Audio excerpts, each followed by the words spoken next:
How do you think about this connected health landscape kind of playing out? And if and when we can get to the point where it is like more turnkey, right? And it is an integrated ecosystem instead of a siloed, kind of fractured world. I'm optimistic and pessimistic at the same time. I think the innovation, particularly in the US, will take time.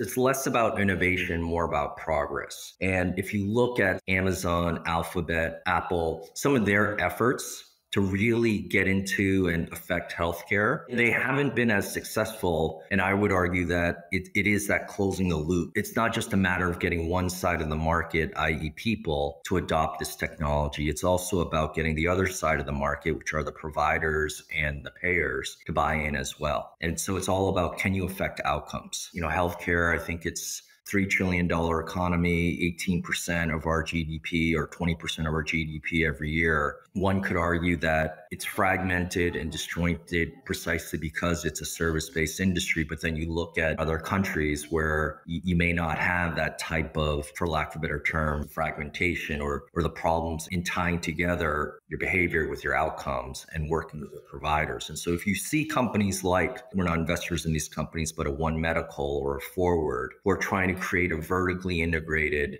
experience where it's the payers, the practitioners, the patients are all using the same technology stack. And the bar for making a delightful customer experience is so low that if you can provide that experience, people will eventually prefer that over the current solutions. I think that'll take time in the US. A big part of it is also the number of people who get their health insurance through their employers. It's not clear to me that you have the same dynamic in other countries. And it's less about an innovation problem, more about a human coordination problem.